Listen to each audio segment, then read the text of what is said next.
Hi, I'm taking you for a walk, and I'm going to process something out loud that's in my head, in case it's of interest to you. I'm Kelly DeMarco. My work is Kelly Green Coaching.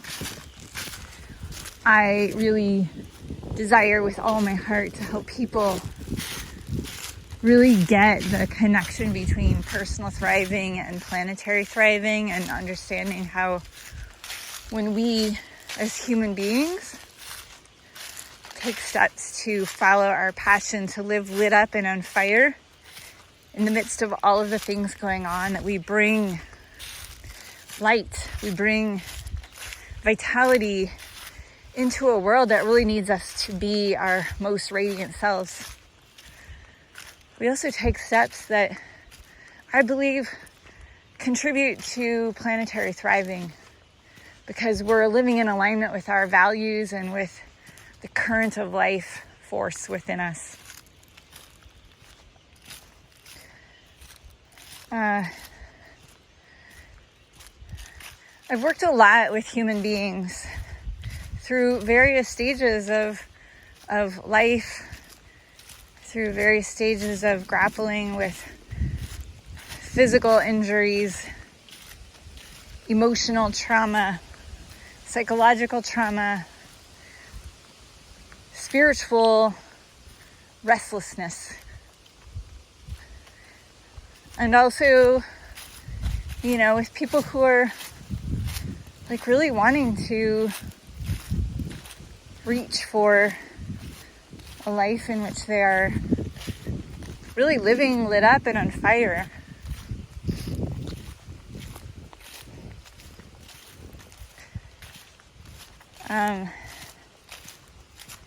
In the world of climate work, sustainability, activism, something that I've seen is there's this whole group of people who seem like they get the problem, and they've become experts at various facets of the problem.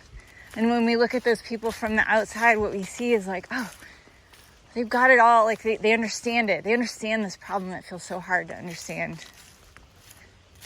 They're doing shit about it.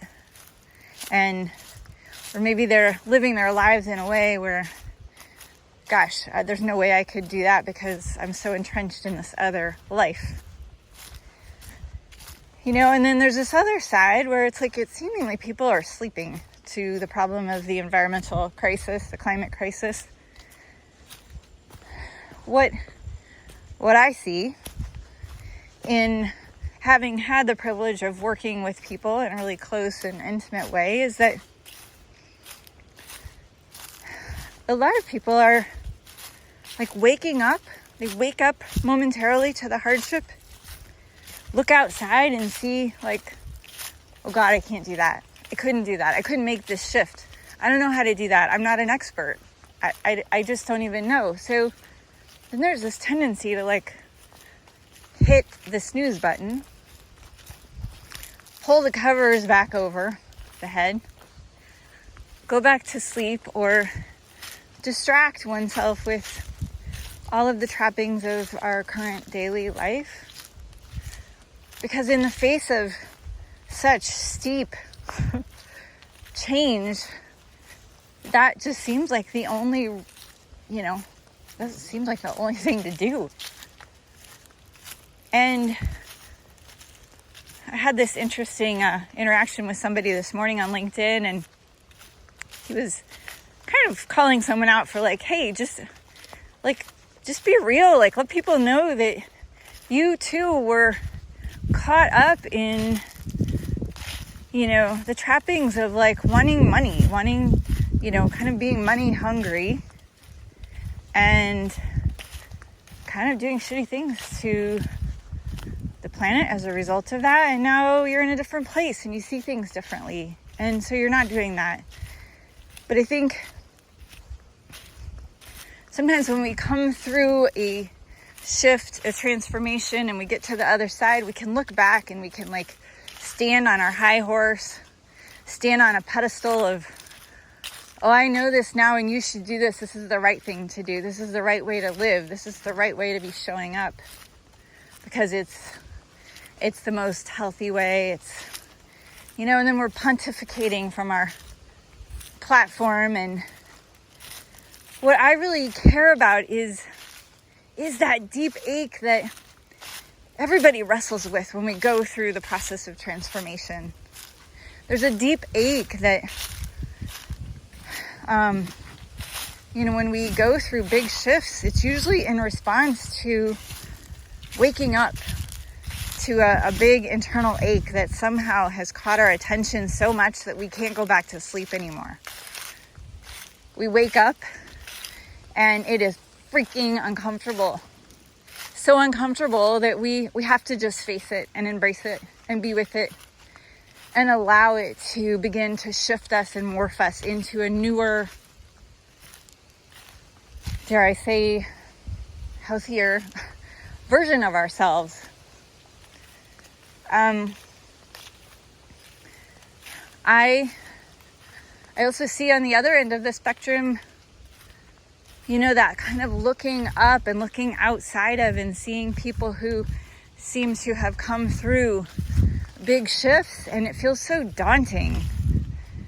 Like we're seeing, 10 steps, 15 steps, 100 steps ahead of the current step that we're on. And my God, to take all those steps to get from where we are to where they are to becoming that kind of an expert. And whatever feels like I just can't do that. I don't know how to do that. That's impossible to do.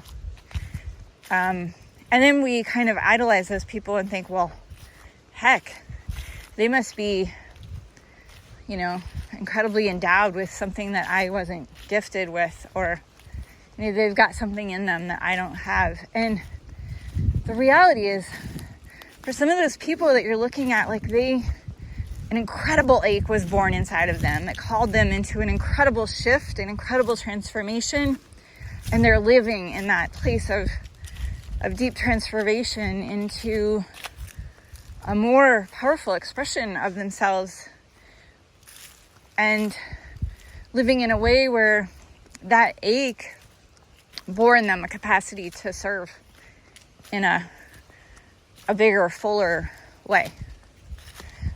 I believe, and I've seen this time and time again when I worked as a minister, a priest, that the power, transformation, that deep inner, we're all sort of being summoned to wake up at different times. And we have the choice to hit the alarm clock or not. We have the choice to rise to meet the moment or not. And I know from my own personal experience that when that awakening starts to happen, reaching out to other people who can help me stay awake and help me put one foot in front of the other when it feels like all I can see out in front of me is darkness, fogginess, or it feels like an uphill climb with no end in sight out of the place that I'm in into this new place that I want to grow and evolve into.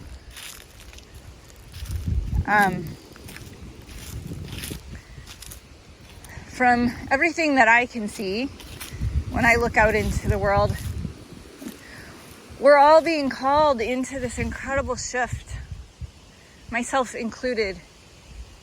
And we've been immersed in living inside of a sick system that's allowed us to wreak havoc on our planet, that's allowed us to cause a whole lot of destruction. And no one single person is to blame. It's like when a child is born into a family where there's a whole lot of bad shit going down. That child's not to blame for that. And when they do bad shit as a result, yes, eventually they have to take responsibility for their own lives, but they also have to understand and have compassion on, like, where did that start? Where did their current behaviors that maybe aren't so great, where did those start? Why did they act that way? And I think we have to ask ourselves, like, why do we act this way? Why do we make choices that continue to damage and pollute and abuse the natural world in which we live and call home?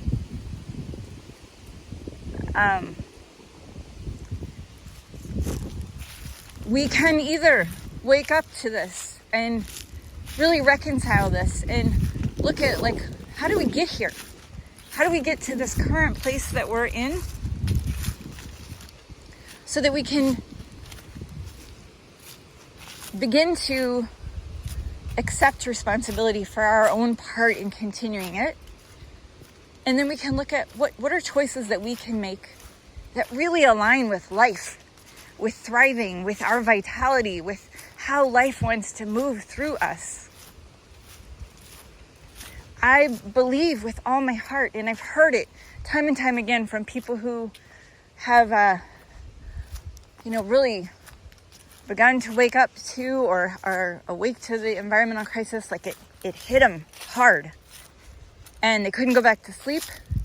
And now they find themselves in the arena of activists, those taking action, those advocating for a cleaner, greener planet for all, because they have no option not to. Like, they're so alive with and responsive to the call of life that they can't not do what they're doing. And for the people that I see that are, like, really doing it with gusto, doing it with passion, doing it with, a whole lot of life moving through them, they are really responding to a way that life is calling them uniquely. And sometimes it just starts with, like, take the step you can take. And what I really am an advocate for is start with the ache. Start with acknowledging when you feel tempted to hit snooze, when you feel tempted to turn away, when you feel tempted to pull the covers over your head because it feels like just too much. Sorry, I dropped something on the ground here. It feels like too much and you don't know what to do about it. Start there and allow that to begin to work inside of you. Allow that restlessness, that discomfort, that dis-ease to begin to work its magic inside of you. When all of these leaves decay and crumble and, disappear into the forest floor, that's a messy process. It's a process of breaking down, and it's an ache of sorts. These leaves are going to become something completely unknown to themselves, but eventually they're going to rise and emerge as life again. So this process of shifting, of deep transformation, of deep presencing, and allowing yourself to walk through that shift so that you can really tune into the unique call of life within you, so you can deeply honor how life is inviting you to show up right now, how life is inviting you to live lit up and on fire in service of this planet that is our home and is in need of our deep care. Like, this is the process that I want to walk with you on, that I want to partner with you as you move through. This is the work of Kelly Green Coaching. It's what I feel deeply called to with my whole being. And I want to be busy doing this work all the time.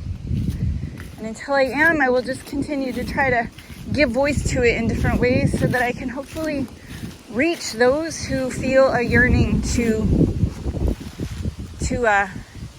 not go back to sleep, not hit snooze, not succumb to that feeling of helplessness and hopelessness, but reach for life even when you feel like you're just not there, and reach for a greater, fuller expression of you and how life wants to move through you.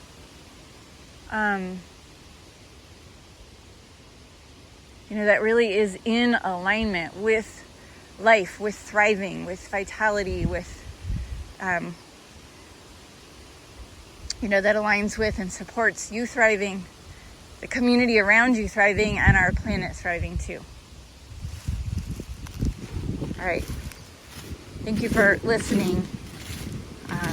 As always, I'm sending you a whole lot of peace wherever you are in this incredible world.